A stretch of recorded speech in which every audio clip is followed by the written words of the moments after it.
Well, good afternoon, everyone, and a very warm welcome to this session, Survey and Spatial New Zealand Get Certified, Professional Land Development Engineering. Today's session is on evidence and requirements.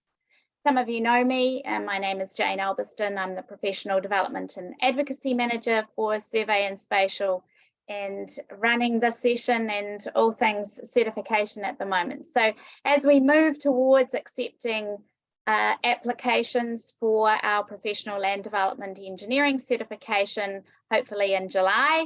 We are running these sessions, and this one will be a really great one. We realise that there haven't been many people who have heard about it, so the marketing hasn't gone out. We apologise for that, but we're really excited to deliver the session because we're recording it. So welcome if you're jumping onto the recording, which you probably will be, and welcome to those who are listening in live right now and who are going to be jumping on in the next hour.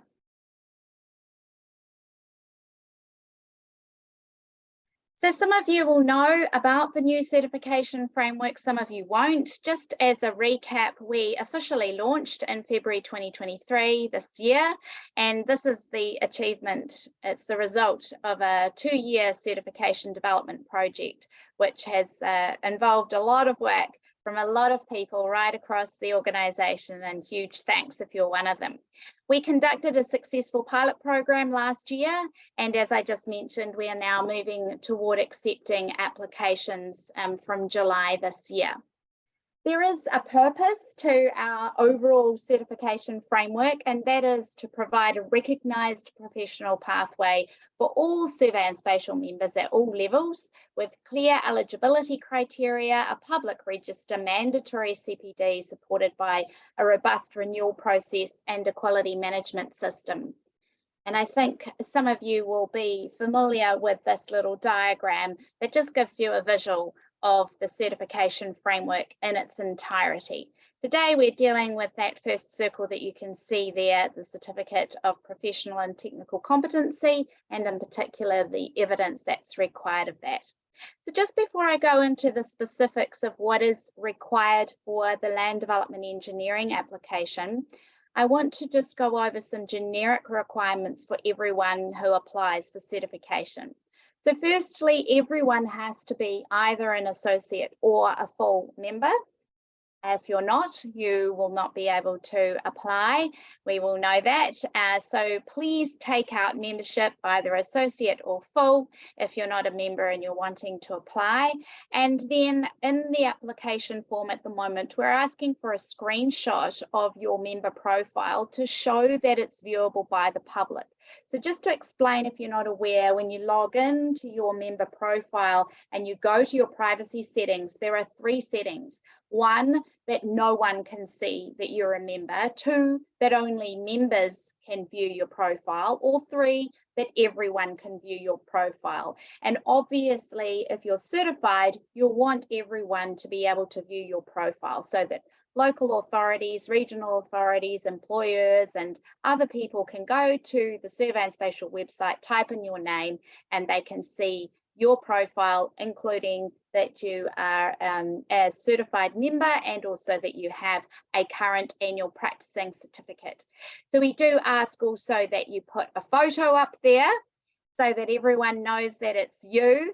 And that might seem strange, but it's a good professional look, and we can see you and other people can see you. We do have a number of people with the same name, so it is really great to have a photo. It's immediately identifiable that it's you. We are also asking people to upload an up-to-date CV. You may not have an up-to-date CV, so what I recommend is that you go to your LinkedIn profile, make sure that your LinkedIn profile is filled in, because that's also a great place to put the fact that you're certified and that you have an annual practicing certificate once you have those things. And so update your LinkedIn profile, and then if you go into the settings in your LinkedIn profile, you can actually export it to a PDF that comes up in a really great CV format. So it's fine to just PDF your LinkedIn profile and upload that as your CV. That's a really nice quick way of providing us with a CV. It's really just so we can see a record of your work history, the places that you've worked, and also the positions that you've held and the tasks that you've been responsible for. And then we also want a photo ID, so obviously driver's license or passport or something similar. And if you are a licensed cadastral surveyor, then we would like to see an upload copy of your most recent license. If you have let your license go and you still have access to the most recent license that you have, even if it's a couple of years ago, then it would be really great for us to see that as well. So this is what the Land Development Engineering certification looks like. It is comprised of two parts. Part A is for general professional competence. Part B is for technical competence, and the two together give the certification. So you will be able to be known as a certified professional land development engineer. Part A has three subsets of competencies, so three sets that you can see on the screen there, and you may have seen those before. And underneath each of those sets are some many subsections of competency that relate to the overall topic. So the first one you can see there is professional conduct, then communication skills, and finally good business practice. If you are an LCS, you may recognise or you may be aware that there are a couple of new standards that have been added in to get an LCS, and they are the first two there, professional conduct and communication skills. And when we had a look across all of the similar kinds of competencies in various policies across survey and spatial and other places that we wanted to bring into this, we decided that this was a really good way to go to use the same heading. So if you've heard of those before, that's where those headings have come from. And then the third part, good business practice, is really I guess it's a combination of what we require in our membership policy for full members and other places. So that's where they come from. And we're going to go through the evidence that you're required to provide in the application form for Part A.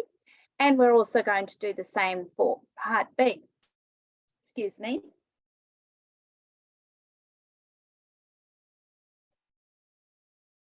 I thought I might need that. I've had a frog in my throat today. So Part B, land development engineering competencies, we have three sets for those, not four. The first one, as you can see there, is engineering design.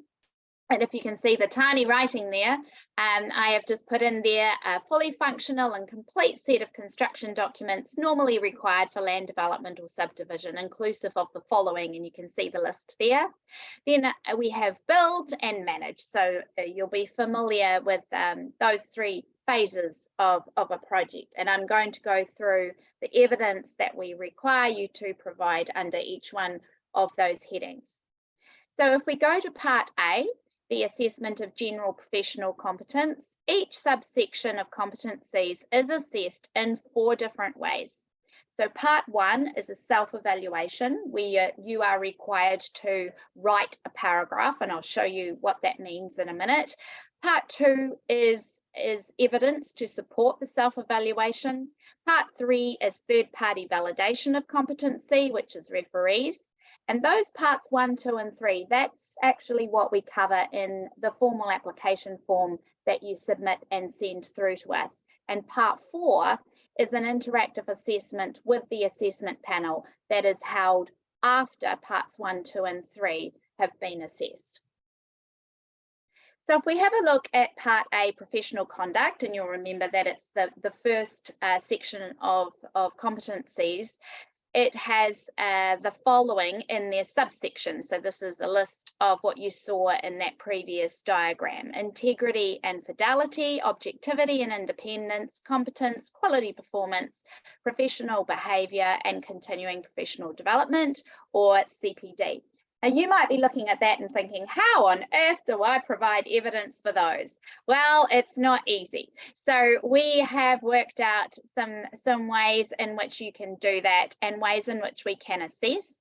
But I do want to stress that there is a very formal commitment that you are required to undertake to uphold these values. A lot of them are really values around your professional conduct, and by agreeing to uphold these and abide by our ethical code of practice and our membership policy, that then puts you under a really nice quality assurance framework that can give confidence to others outside who know that you've got this certificate of competency and the annual practicing certificate, and there is a formal complaints process or a disciplinary process that can occur if there is ever malpractice or those kind of things. So we've sort of tied it up in that way.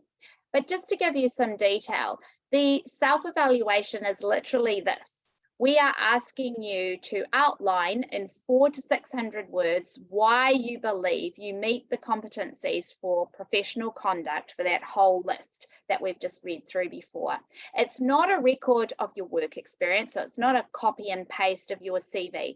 It's really an opportunity for you to put forward your own opinion of your professional competence, your values, the ones that you personally value and practice. So it's a nice little blurb, professional blurb, but it is a nice little blurb. It's an interesting way for you to write to us and really tell us about yourself as a professional. Just so you know, the application is online, and we've set it so that it won't allow you to submit the application unless you have written at least 400 words, and it won't allow you to go over 6. So don't worry about thinking that you have to count. There's a word counter in there. So if you are preparing this in Word, which is a really good thing to do, is to write it out in Word and then have it ready to go to copy and paste and put in the application when you come to apply. I'm just giving you the word limit there so that you can plan for that, maybe edit or whatever. And now I just want to go over the evidence that we ask you for. So basically we're leaving it quite open because we don't want to get too prescriptive. We want to have it open enough that whoever you are, with whatever experience you have had, you can pick and choose from your portfolio of experience and the things that you have collected or can collect as you prepare to apply and give those to us. So we're asking for real life examples that prove you meet the competencies for professional conduct, basically proof of what you have outlined in your paragraph. So the kinds of places you can go to get that evidence can be things like emails, such as communication with clients or peers or superiors or others, references, say great feedback from clients after a project or along the way, anything that can testify to you being a really good, solid, professional person with great values who somebody would want to do business with. So you can upload any of that kind of supporting evidence from your work projects or your experiences. I have put the upload boxes for the files as unlimited, so there shouldn't be any problem uploading files that you might think are big. If you ever want to include photos or things like that, or even you can't upload a video, but they have to be PDFs or files that you can put into a document upload. So those are the kind of things that we are asking for. And part a second box, which is communication skills, you might remember from the diagram, is ability in English and communication with clients. And those two things are really for if your second language is English, then we do want to know that your English is of a standard that we can certify you. So that's one thing that's in there. And if English is your first language, then obviously we'll focus more on your communication with clients. And in this section, we do ask that you also write a paragraph about how you communicate with clients, and what your standard process is, I guess, sort of the attitude that you take to your clients, that kind of thing. So I'm not going to go over the paragraph for each of these sections, but just going to mention that that's the first step. And then the second step is, as per the professional conduct, to upload some evidence to show us that you have excellent client communication skills. So all of those great things that you communicate with clients. You can include here things like when you communicate terms of trade or conditions of engagement, or how you set the foundation for how you're going to communicate with clients. That's great. We love to hear about that. If you've got a standard process that you use, maybe the firm that you're in has a standard process for engagement and you partake in that. We don't just want to hear about the process. We want to see that you have actively put that into action. So we want to get personal examples from you as to how you communicate, so we can say, wow, you're a really great professional and you've got excellent communication with your clients, and we can see that you would be fantastic on a project. So that's what we are asking for here. Again, we're not making it overly prescriptive because we have so many applications from all over New Zealand, from many different sizes of companies and all kinds of positions that people are in. So we really do want you to use your common sense and really dig out those best examples that show off your excellent communication with your clients. The third part of the general professional competence is good business practice.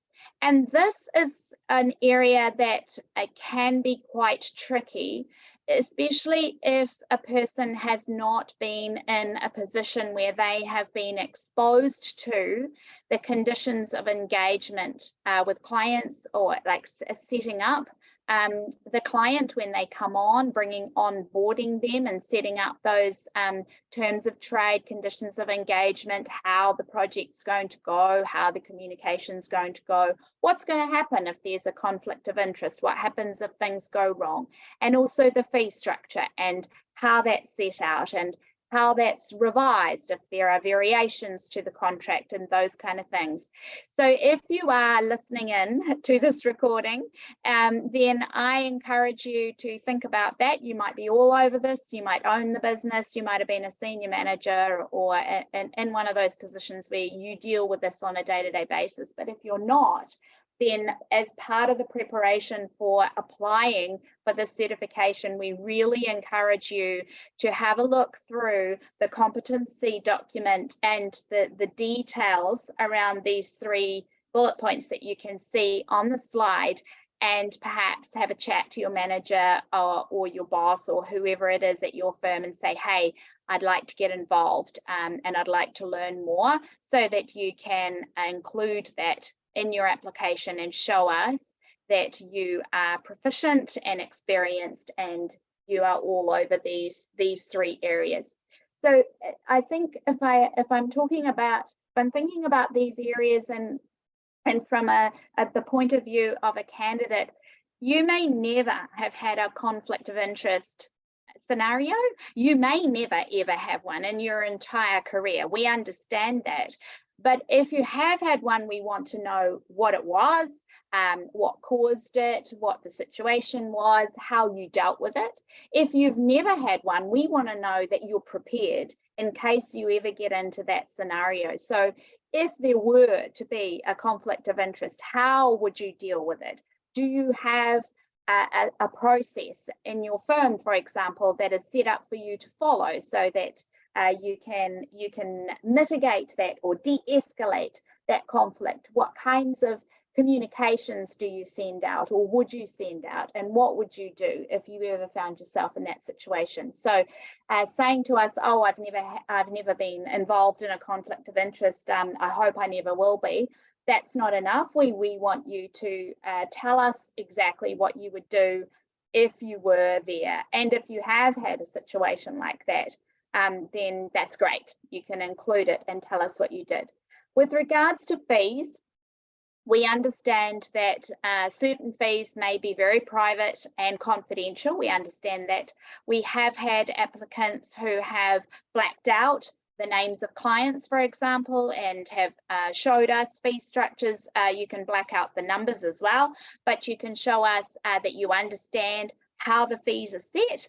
tell us how you go about it, or the firm that you're involved in or you're working with goes about it, and show us that you have had some experience at that level. So if you're operating at this level, then yeah, you can do this with your eyes closed. You know this.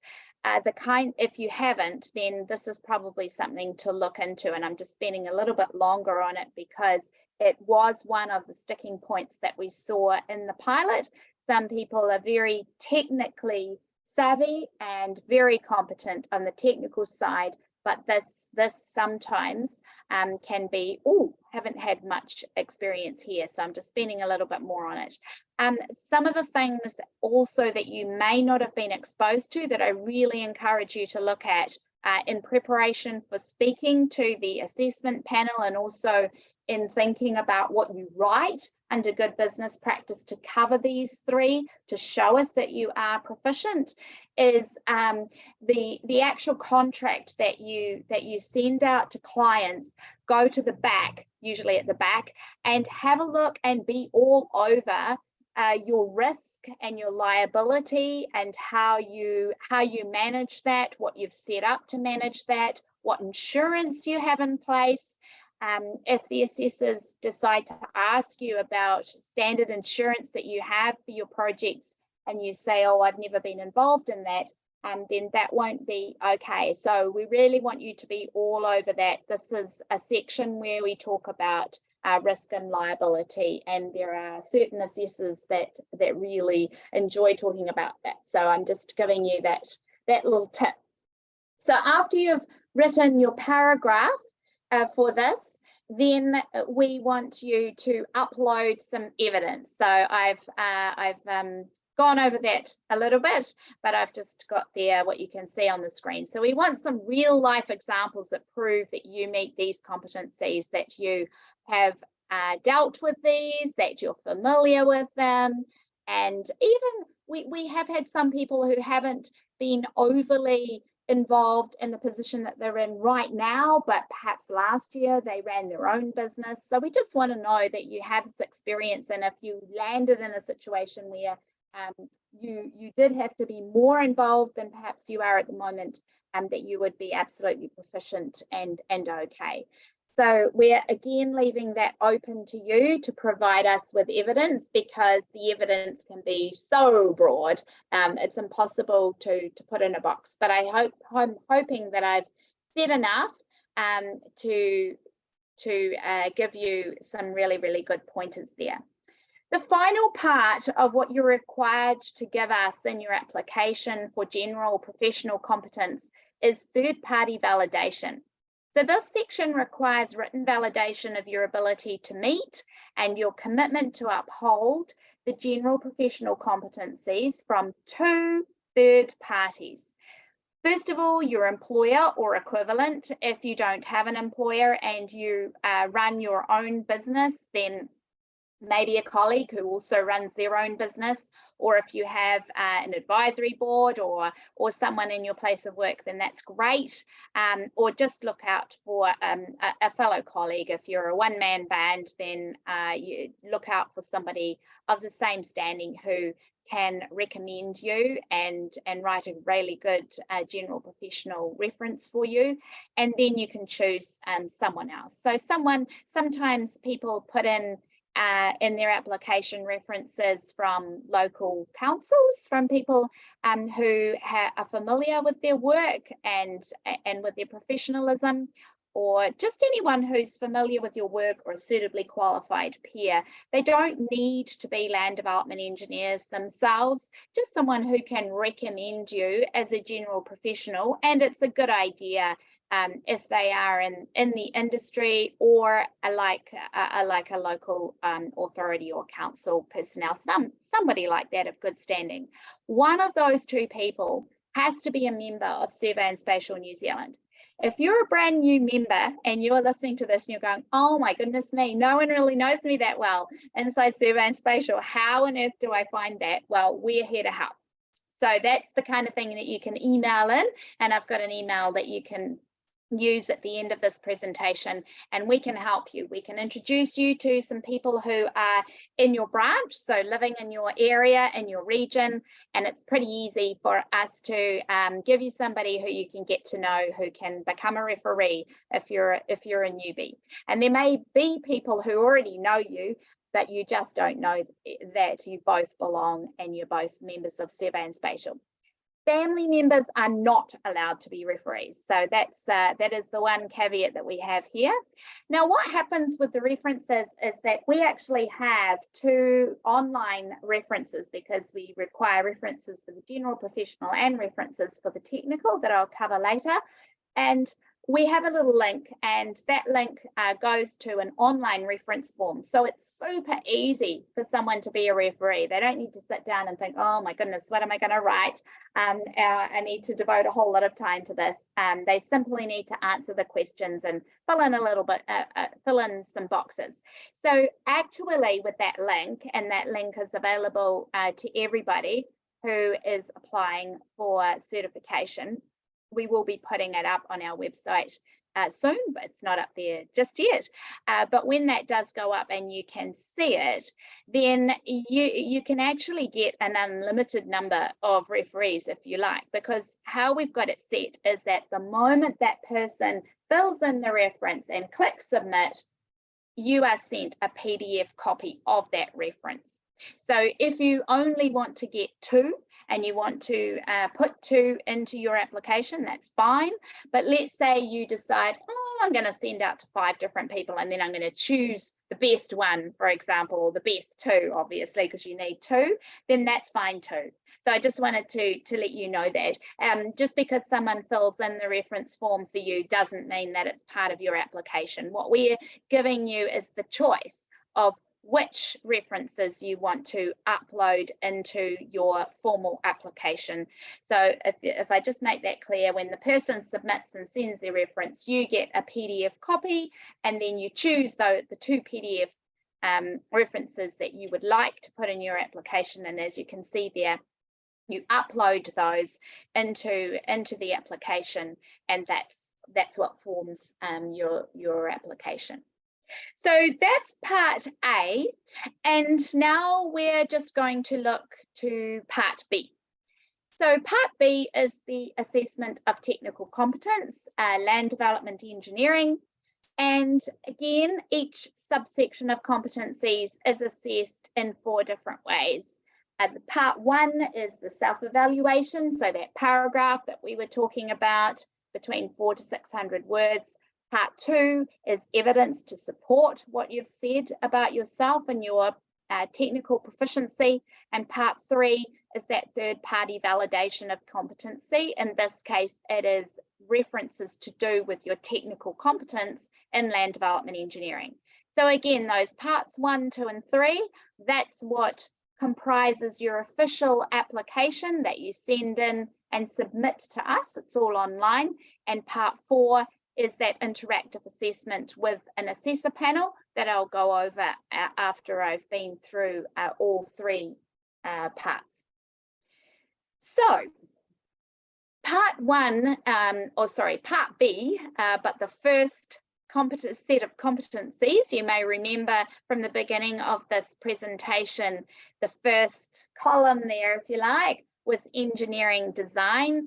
And under engineering design, we had the list of the areas. So you can see them there: earthworks, ESCP, access, roading, including pavement design, transportation, stormwater systems, wastewater systems, water supply systems for residential subdivisions, and utilities. And I can just see I should have had an extra bullet point there in between wastewater and water supply, but you get the point. So this section is all about your ability to design a fully functional and complete set of construction documents for land development and subdivision in these areas. So what are we asking for? Well, of course, we're asking for the paragraph, right? We want to know how you believe that you are proficient in this area. So we want you to write us a nice little 400 to 600 words outlining how you believe you meet the competencies and requirements under the engineering design section and the Get Certified Land Development Engineering Competencies document. So again, this is not just a record of your work experience. We've got your CV. We've seen that. We've seen all the things that you have done, but it is an opportunity for you to put in different kinds of words, your opinion of your technical competence and practice. So that is a part of every single subsection. It's a good opportunity for you to write in your own words and like write a good message to the assessment panel. In terms of the hardcore evidence, what we are requiring for engineering design is that every candidate uploads 2 plan sets with supporting docs. We went around and around as to whether we should ask people to separate them all out, and this is where we have landed, and I really am very happy with this, because I'm hoping that as candidates and people planning to apply, you'll be going, phew, this is fantastic. All you need to do is grab that plan set with the supporting docs and upload it into the file upload. And again, you don't need to worry about the size. It's unlimited. We haven't put a limit on the size. So if you've got some pretty big files, it shouldn't matter. Now, I have summarized it here and said upload 2 plan sets. When you get to the application form, it is separate. So it's upload plan set 1, example 1, and upload plan set example 2. So you can have the plan set and the supporting docs all in one upload for example 1, and then example 2 in a separate upload box. And that way, we do like you to reference the documents, and we do like things clearly labeled. If you put yourself in the position of an assessor and you think, if I was marking this, what would I like to see? Then it'll give you a bit of a pointer. You know, if you look at what you're putting up and you're thinking, oh no, that's labeled a bit messy, they're going to really have to hunt for things. Then I would advise you to have a look at how you're referencing what you upload. But if it's nice and clear, then that's great. But in any case, they are in 2 separate boxes, so we're not going to get muddled up. We're going to understand that this is the first plan set and this is the second plan set. Now, I've had a number of questions, and I hope that my little MB there is going to clarify. So if you have not personally been designing full plan sets for a while, then it's strongly recommended that you provide example 1, a plan set and supporting docs that you did personally by yourself, even if it's a few years ago. We just want to see that you have done it and that you can show us what you did yourself. And then example 2, in the next box, a plan set and supporting documents that you oversaw and supervised a drafty doing, and that you know every inch of. And excuse the colloquial sounding language there, but I hope that makes sense.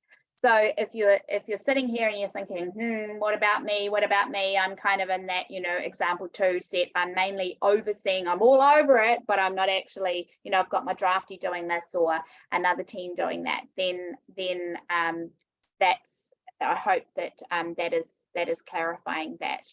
So if there are any questions regarding this, please do email them in. I'll be letting you know the email at the end of this presentation, because we are taking every question really seriously. And when we see a question come in a number of times, then we put it in our FAQ. So we have a good growing FAQ on our website, and hopefully we can provide information and answers to questions there.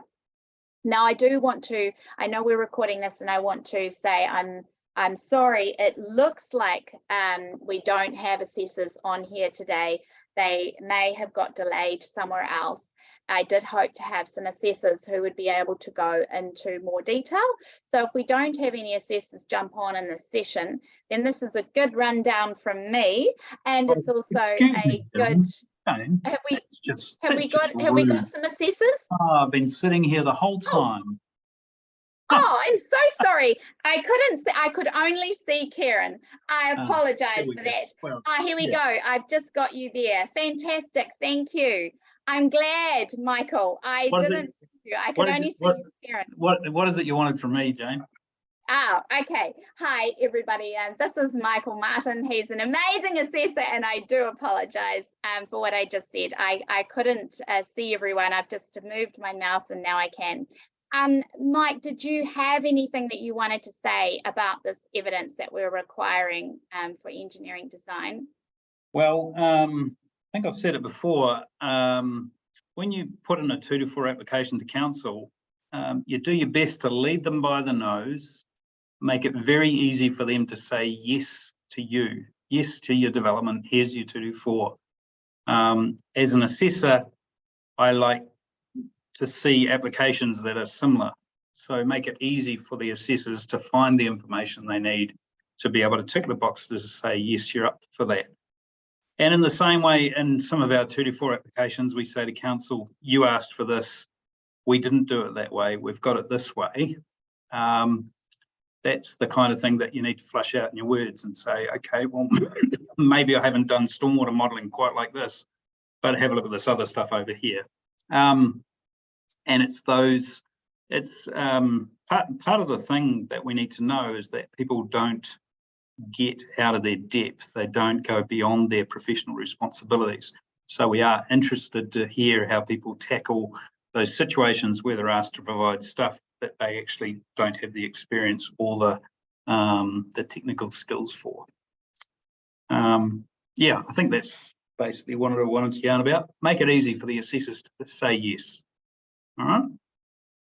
Fantastic. Thank you so much, Mike. And I am so sorry. This is really showing up my lack of experience when I put up a presentation, and I'm still working out how I can see participants, but now I can see you. So Mike, I'm very sorry. Now I know that you are here. Just to go back, is there anything that you can give in terms of advice for that final section of part A that we just covered before, because that is the sticky section that I was trying to clarify, good business practice, as we know that is the one that slipped applicants up during the pilot program. So is there anything that you can say that might be helpful? I think the thing that we have been looking at is when you engage a client, what does your document say about liability? Your contract engagement with your client. And if you are not,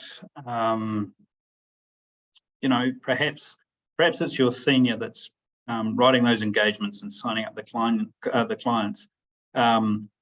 It would be worth you having a half-hour chat with your senior about how those contract engagements work. And having a discussion about liability, because those are the areas that we seem to run into that,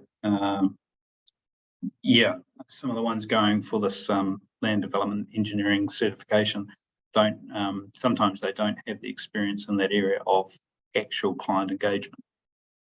That's, whoever it is who's signing it up should be someone that you can have a chat to for a bit and find out about how that contract works. What's the ins and outs of those contracts? All right. Fantastic. Thank you so much.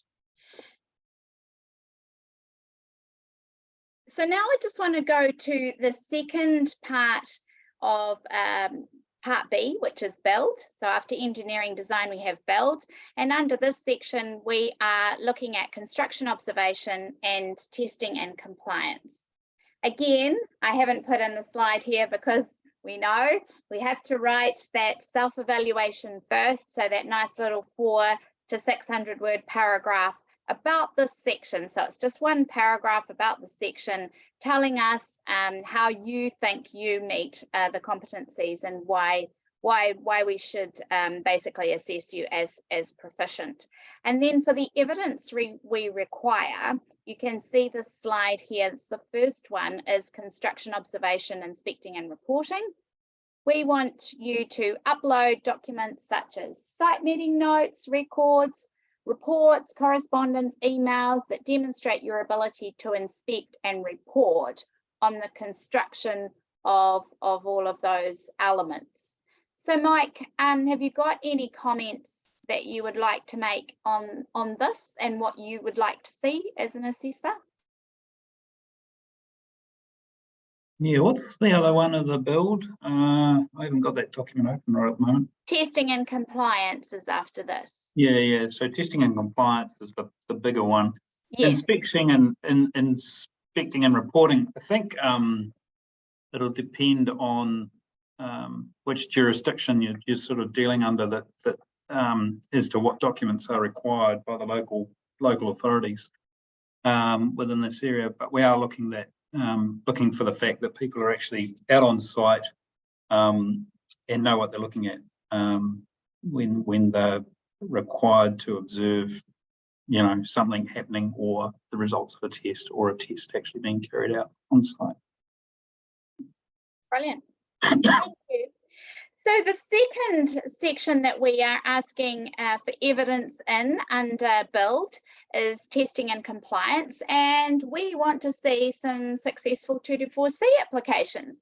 So we are asking for you to upload 2 successful 224C applications for the engineering works associated with land development or subdivision that you have prepared and submitted. Again, they won't be 2 in the one box. They'll be like I was describing for engineering design with the plan sets. You'll have application 1 and application 2. So we want to see 2 examples. Again, we did go around and around saying, oh my goodness, do we get people to separate all of these? And we have landed here thinking that this is the best way to give the assessors an all-round picture of what you're involved in, but also I think it makes it easier as a candidate if you just grab that whole 224C and upload it. And the beauty of having no limit on the size of the file is that we're hoping you can do that. So Mike, do you have anything that you'd like to say in around this section? Just like part of the package that we submit for 224s is the pipe, the CCTV down the pipes. I'm not interested in seeing pipe videos, but there are often reporting sheets that are associated with that, and that's part of the package. We just the other thing that have been thinking about was, scale of the project. Obviously, a 224 for a 2-lot subdivision is much smaller than the evidence that you might be required to submit for something larger. We're interested to see projects that cover off across all these areas, so that means that they are substantial. That they're not small. All right. Excellent. Thank you so much. And then finally, the third part of Part B, the technical competencies, is manage section, where we're looking at contract administration and project management. Again, we're asking for the paragraph 400 to 600 words on this section. And then here is the evidence that we are asking for. So the first, if you've read the competencies, you'll see that the evidence that we're asking basically follows exactly what is under the list of competencies that are articulated in the competency document. And one of those bullet points is around construction documents for a contract for land development. So we're asking if you can upload construction documents, including a schedule of quantities, because you're required to be able to put these together and understand them, be all over them. So we're asking for this for a contract for land development that you have prepared. And then we are also looking for evidence that shows us that you can confidently manage the claims process and variation to the contract. Mike, would you like to comment on this? Because we had quite a variety of evidence that was put forward in the applications that we have assessed to date, particularly in the pilot. So we're trying to articulate these more clearly so that we get the evidence that we really want to see, aren't we? Yeah, I was just casting my mind back to some of those ones that we chased through in here. So I think what we saw a bit was that the role of engineer to the contract was being held by the seniors in the firms. They would only go on site maybe twice across the life of the contract. And the people that we were talking to were often on site much more regularly. And potentially that while they didn't sign out the claims, they were involved in the claims or involved in variations. So we just need to see evidence that people know how these, are able to get into the detail of a claim or a variation and know how to put things together. Fantastic. Thank you. And finally, we are looking at your ability to conduct site meetings and visits as per the role and duty of engineer to the contract. And we know there's a change coming up in 3910, but at the moment we're going with this wording in case you're sitting there wondering and you're all over that.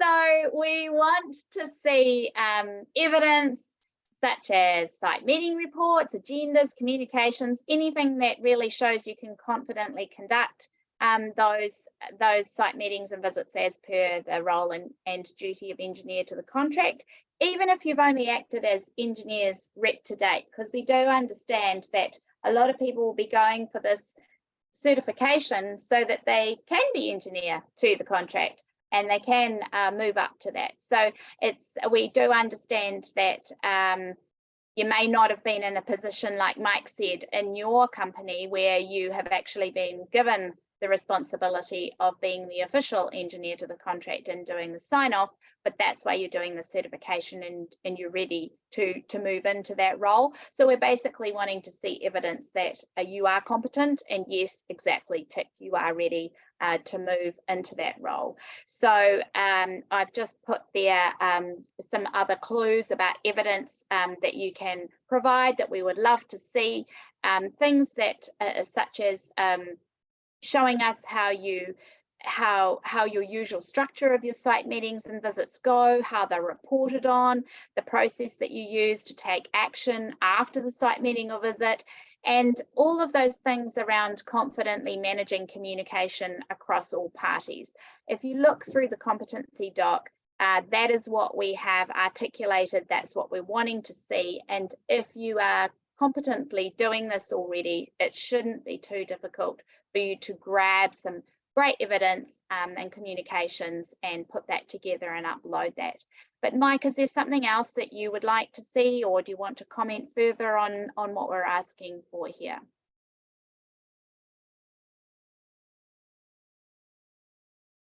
No, I think it's spelled out reasonably clearly. There's the role engineer to the contract, but then there's also a project management role where you're assisting your client to manage the manage the project for both time and cost, and understanding where the liabilities lie across the project as well. I mean, that's part of the first bit, the documentation bit, when you're doing a 3910 contract, is assigning the liabilities through the insurance section of it. Yeah, so I think this section's reasonably straightforward. There's nothing like on-site experience and running into a few issues to sort of help you crystallise what the roles are that are required here. All right. Fantastic, brilliant. Thank you so much. So the final part of the technical competence land development engineering is obviously the third-party validation. We want to hear from 3 people who can testify to your technical competence. So you'll remember in the first section under general professional, we're asking for 2 referees. Here we're asking for 3. So generally that would be your employer or equivalent, and we've sort of been through what that might look like if you run your own business. And then you can choose. So you can choose, again, local authority or council personnel or others who are familiar with your work, but they have to be suitably qualified, as in they have to understand what technical competence for a land development engineer of the kind that we are wanting to certify means. So they have to be reputable in that regard, and of a certain competence themselves, obviously. So you can choose, but at least one of those referees has to be a member of Survey and Spatial. You're not allowed family members. And it's the same process. We have a separate reference form for technical competence, land development engineering. It will be clearly labelled. You can follow that link and send that link out to your referees, and they can fill it in. And then the PDF, as I said, when they submit it, the PDF is emailed straight to you and you can choose. So if you want to choose, you can get however many people you like to fill in that reference form, and then you can choose the best ones. A question that I often get asked is, oh, Jane, I'm in a really small place. I don't really have that many people who I can choose from who can be referees, given that in both the general professional and the technical, the land development engineering, one of them has to be a member of Survey and Spatial. So can I use one person? So, and there needs to be 5 references, right? But can you use 2 people and they both write 2 references? The answer is yes, you can use 2 people and they can write different references, 2 references each if you want. I don't personally advise that. I think that that would be a last resort, but the reference forms are different and they are providing a reference on 2 completely different things. One is the value-based professional conduct, communication skills, those things that we covered in part A, versus the other reference for this section, which is more technical competence based, obviously, around your ability in engineering design, build and manage of a project. So they are very different. But if worst comes to worst and you're stuck, then yes, you can. You can do that. That's not in the not allowed box. So I hope that provides a little bit of clarity. And then finally, once you have submitted your application form and it has been assessed by 2 assessors, we then schedule part 4, which is an interactive assessment. So you can see what I've written on the screen there. I really want to, I guess, remove the fear from this part of the assessment. It is a professional conversation where the assessors ask you to discuss your application, address any gaps that they might have found, and the format really is more of a round table discussion rather than a very traditional formal interview. So you will receive separate notification of the day and time for your interactive assessment after you have submitted your application. But I want to let you know that in the interactive assessment, there is a panel of 3 assessors. So 2 assessors assess your formal written application that you submit.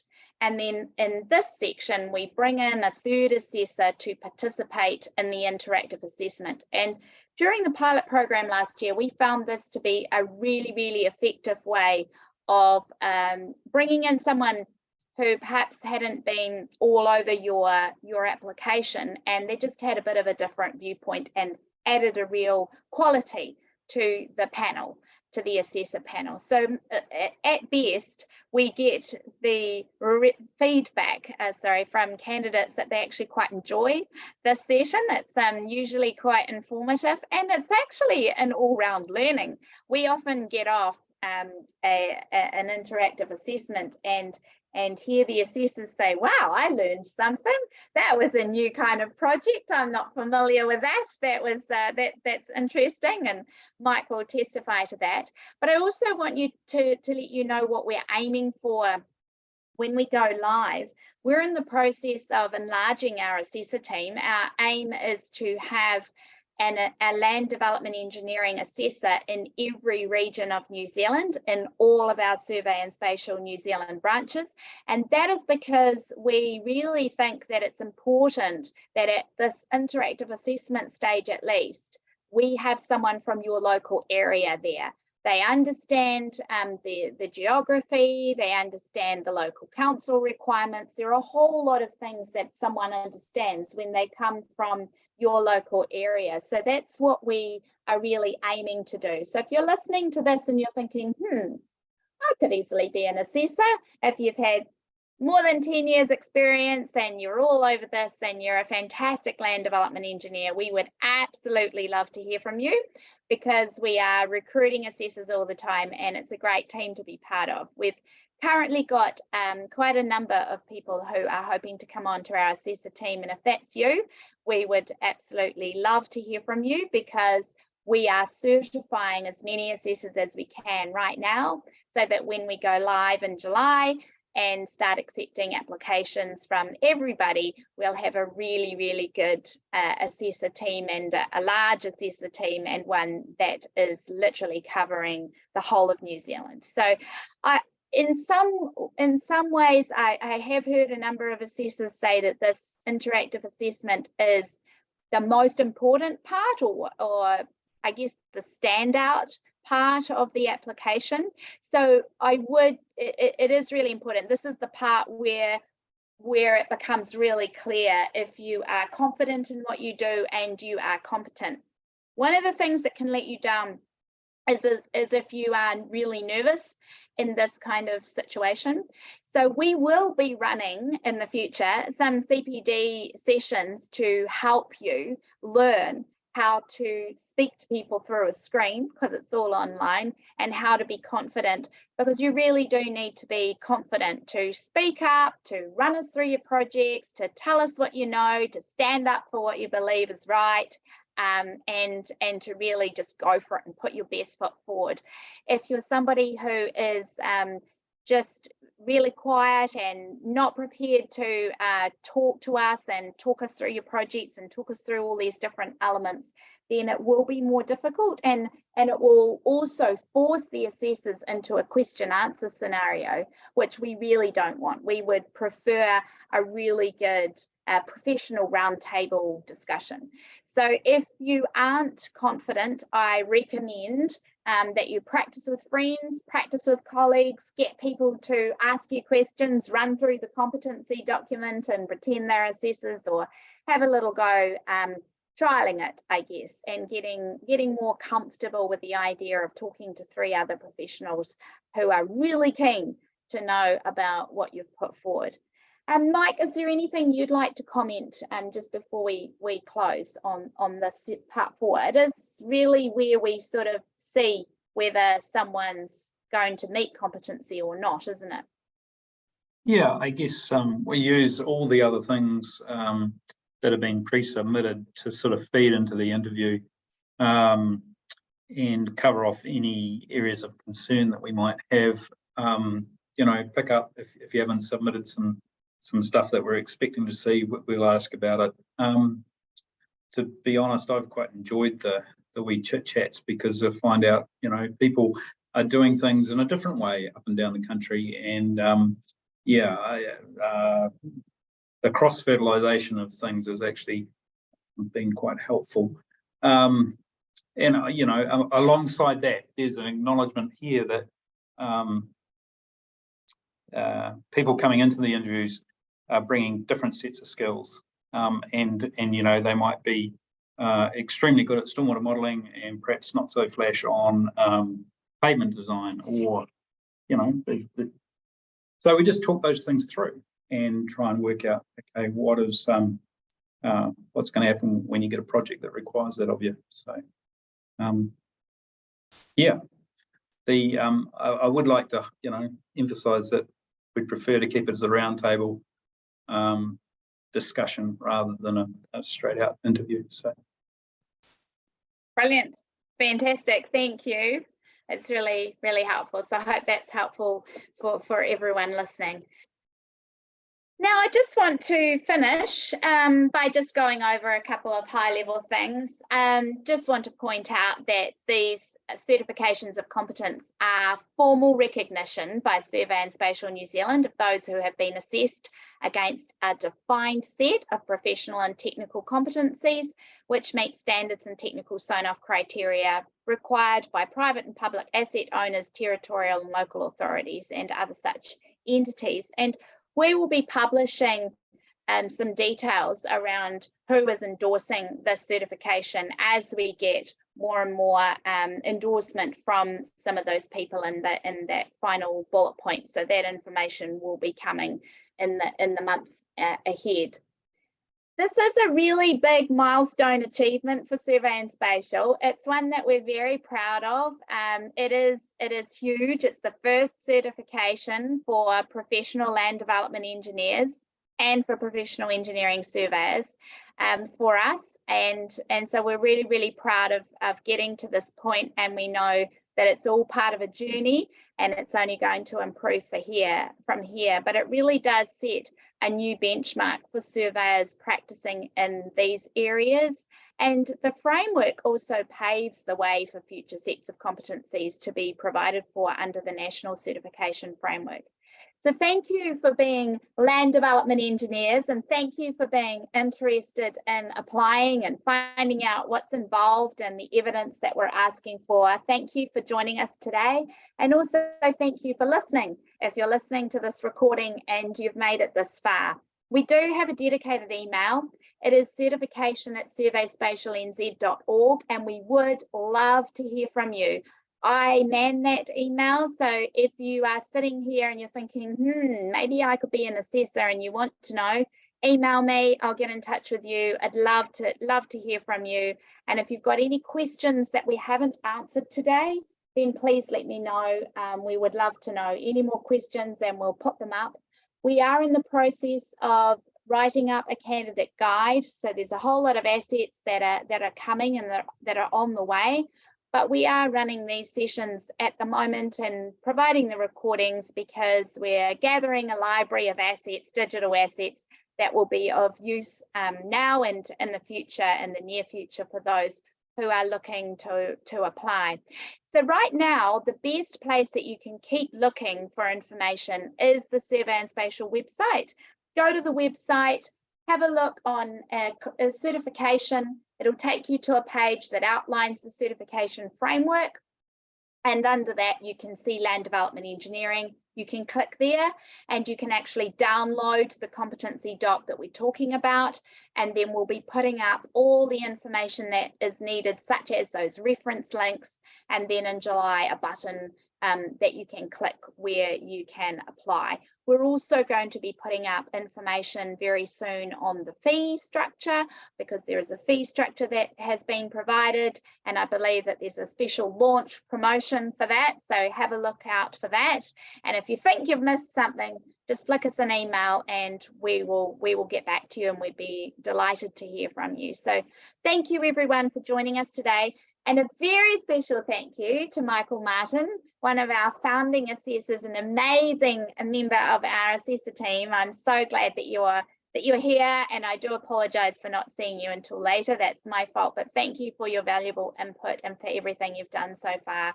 And thanks everyone for listening in, and we look forward to getting your applications. Thank you.